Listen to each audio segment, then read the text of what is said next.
Good morning, everyone. Time for another silver update. You're looking at the 1-minute chart of silver, and you can see we had this morning, starting at about 2 a.m. or so Eastern Time, very large sell-off in silver, corresponding with a very large spike in volume. So if you're like me, the first thing you do is try to put your detective hat on and try to figure out what happened. And obviously the first thing you're going to look for, the first thing you're going to look for is gold. So we want to see, did the move happen in gold as well? And you can see it clearly did happen in gold, although one thing that stands out very clearly here is that whatever happened appears to be a response to this move, because at approximately 1:45 a.m. Eastern Time we actually had a technical breakout in gold. Remember, the old high was 1912. You can see we had a technical breakout. We ran all the way to 1920, and then whatever our event is began to occur, because you can see they took it and increased the volume from there. So that's the first thing we check. Next thing we're going to check is the currencies, and we can see a very dramatic move in currency. So at this point, when we see this type of spike, we know that we have had central bank intervention. The next thing we want to look for is the Japanese yen. The same move is confirmed, and of course the Swiss franc.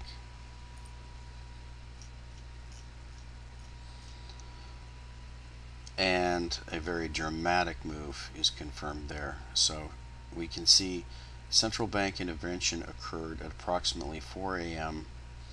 and the Swiss franc was devalued to the tune of almost 10%. So at this point we want to start fishing around for news stories to find out what happened. And let's get the latest news from Yahoo.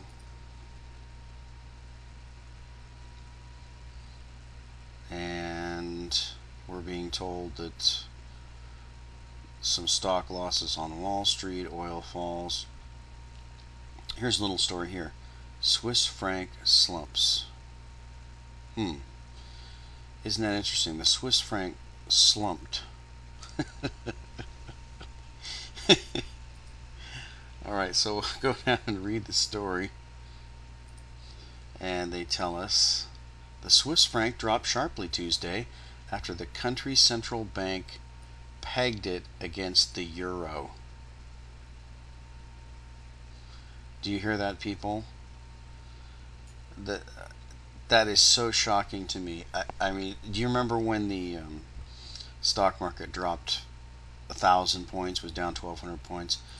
You went to Yahoo Finance, there was big red letters all the way across the top. That's the kind of letters you should have across the top. Swiss franc pegged to euro. That should be a headline that is one of the largest headlines you've ever seen. No, it's hidden down here in this article. So we keep reading. We can see that the most dramatic market movements centered on Switzerland after the central bank announced it was pegging the national currency at 1.2 francs per euro in an attempt to rein in the export-sapping appreciation of the currency. The Swiss National Bank said it was ready to buy foreign currency in unlimited quantities to keep the franc weak.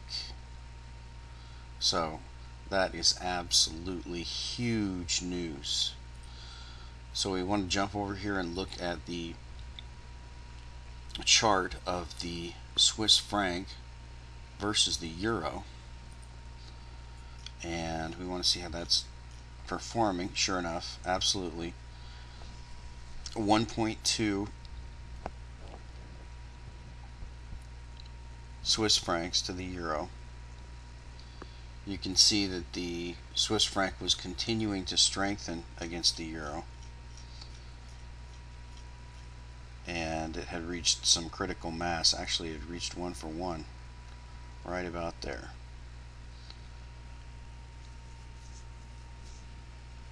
I'm sorry, this is euro Swiss franc. So yeah, so now they have pegged it.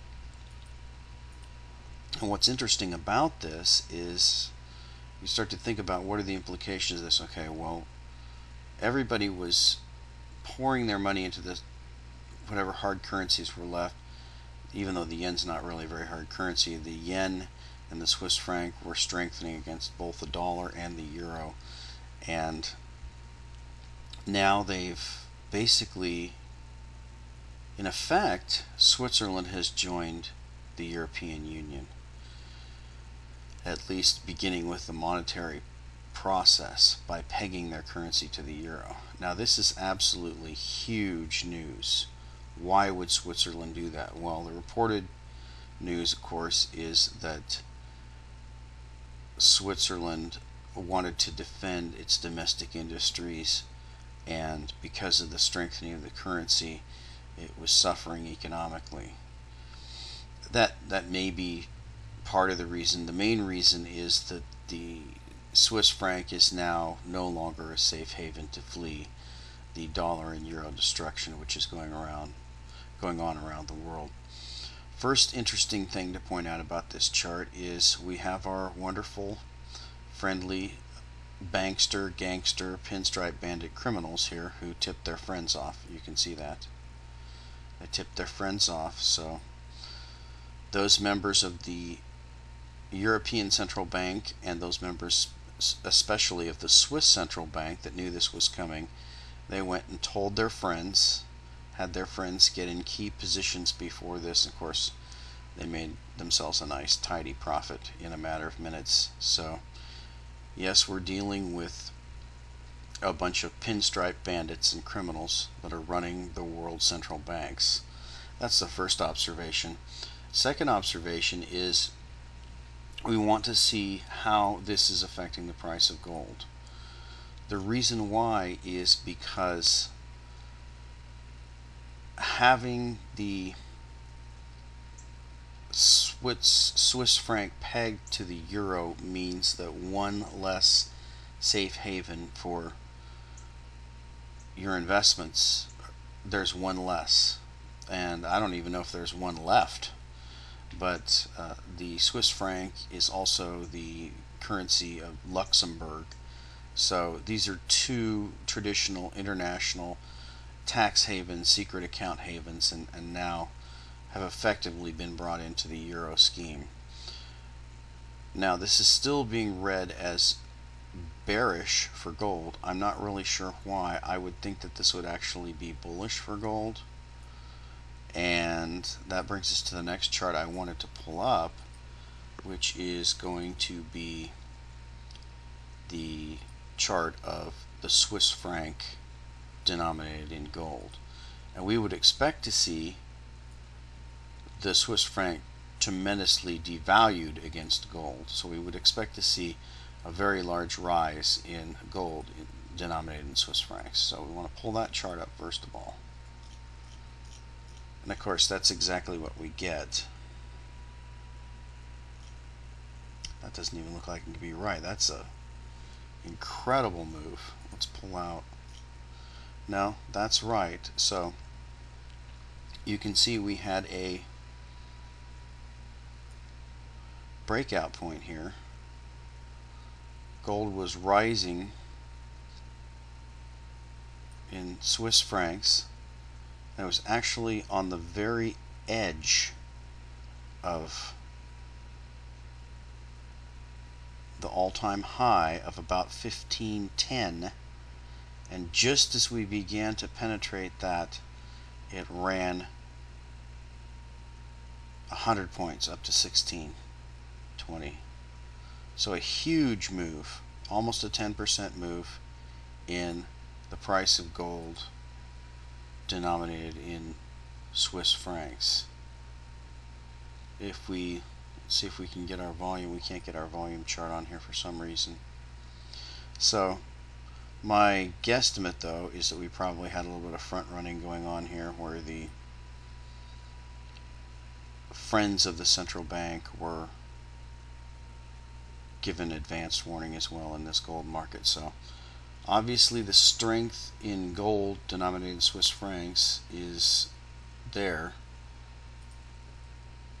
The dollar denominated price of gold has been knocked down from its high, and it's very interesting. We got this announcement right after gold was surging to 1920, so it seems to be a reaction to the new high in gold. But then again, if you look at it long term, I don't see how it helps. So let's pull up the gold euro chart and see how that has affected the price of gold in euros. And you can see that we were also making brand new highs in the price of gold versus euros, and been doing so for a number of days. But this move actually resulted in a large sell-off.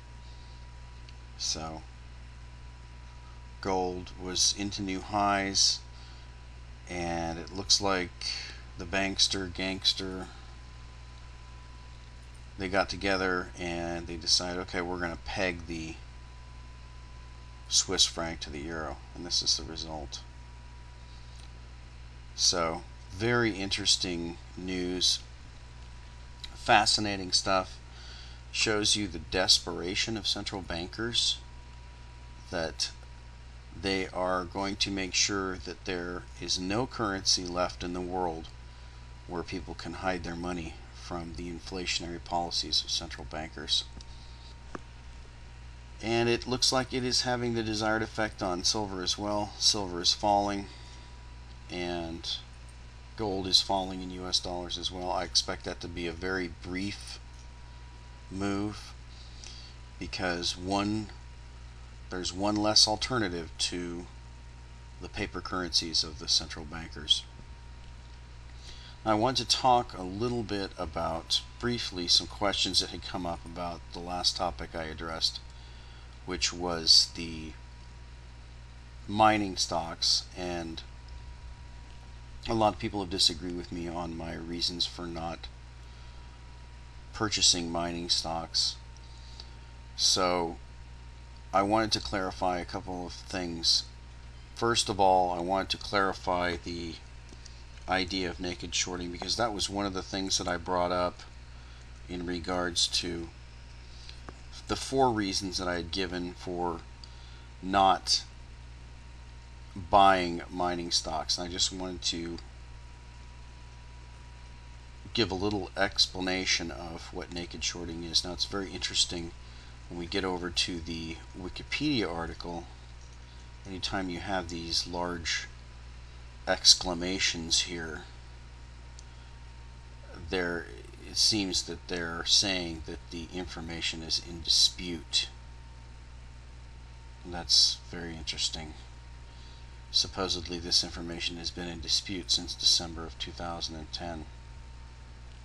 But I wanted to give you a real quick explanation of what naked shorting is, so you can understand how that can be a danger to stock ownership. So I'm not going to go through this whole thing, but I'll just try to explain real briefly.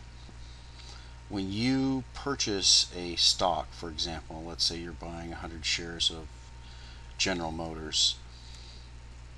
When you buy that stock, you take delivery of the stock certificates, and those are pieces of paper that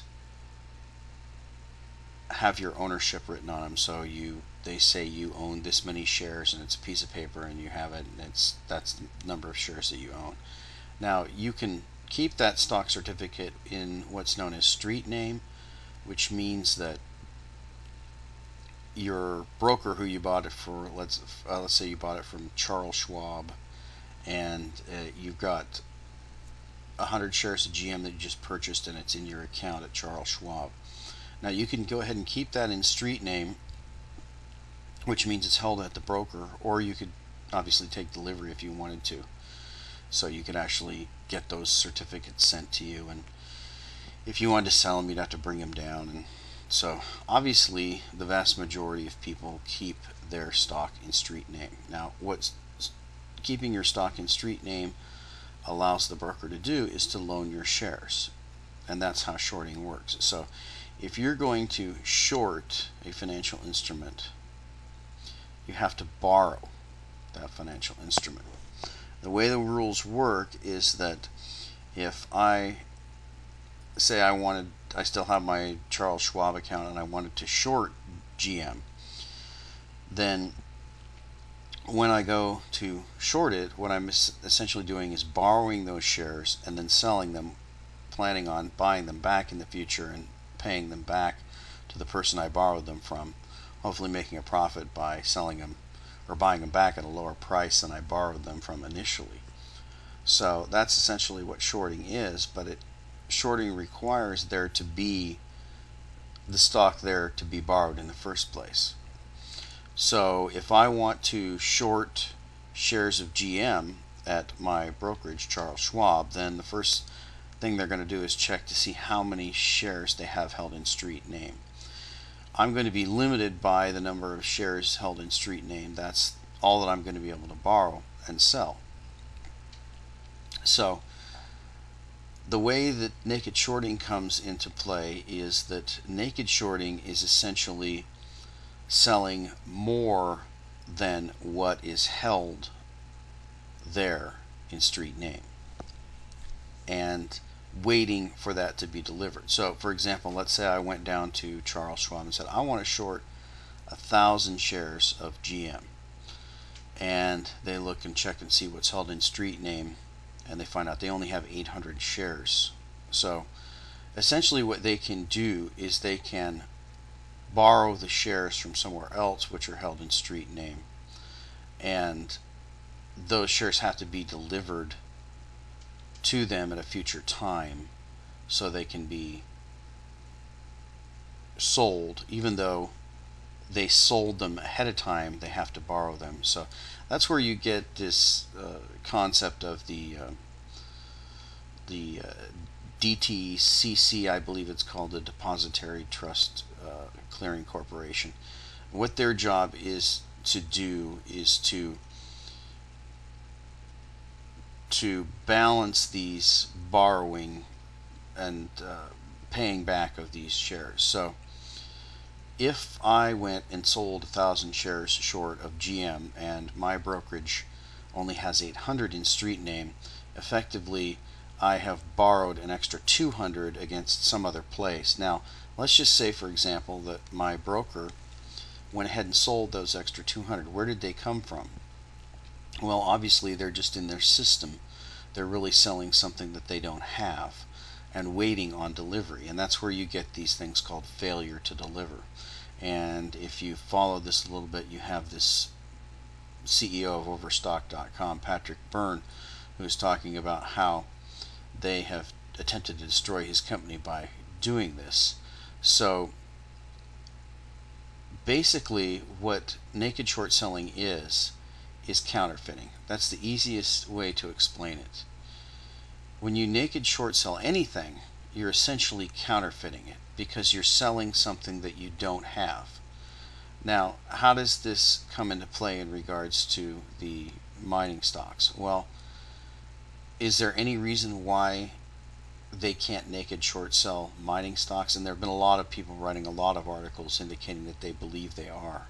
So, and there have been a number of instances that the people who oppose this practice have discussed where stocks have actually apparently been naked shorted straight into bankruptcy, and that would be bizarre. You would think, how could somebody do that? Well, all you have to do is think about if somebody has the ability to print an infinite amount, an unlimited amount of stock shares that don't exist, then that's the same thing as being able to print up a unlimited amount of dollars or yen or Swiss francs, as the case may be. So obviously it is possible, if there is no regulation of this practice, to drive any security to zero just by printing up an infinite amount of it and selling it.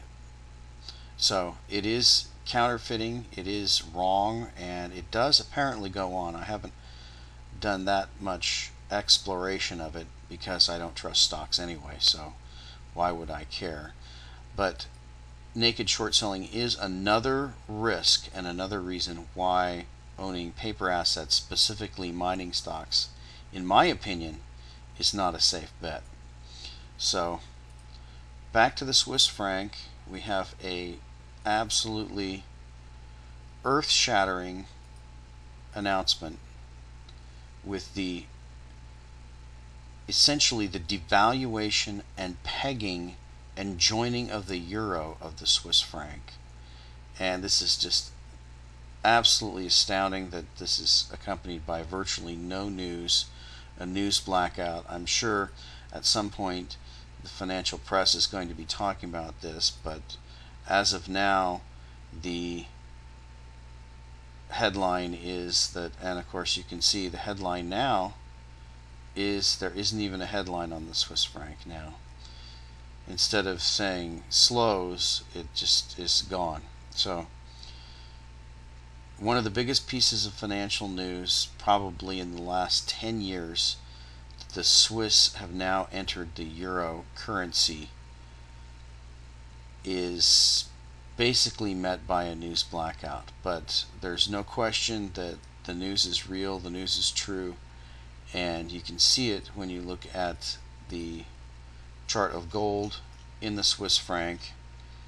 You can see that essentially the Swiss franc has been devalued against gold, and the message that the entire world has gotten is correct, that one of the last havens, if not the last haven for protection of your assets as far as a currency goes, is now gone. And it appears that the last man standing is going to be the precious metals, and I expect to see, probably even today, we will see a turnaround and rally, and probably, I would guess, a penetration of this high here at 1920, 1921, I think, in the dollar gold chart. You'll probably see even today a penetration of that price, and I expect probably silver will come along for the ride, because ultimately this news is very bullish for the precious metals. They're now the only alternative to the bankster, gangster, unlimited printing press currencies, which now the Swiss franc is one as well. And we'll talk to you next time.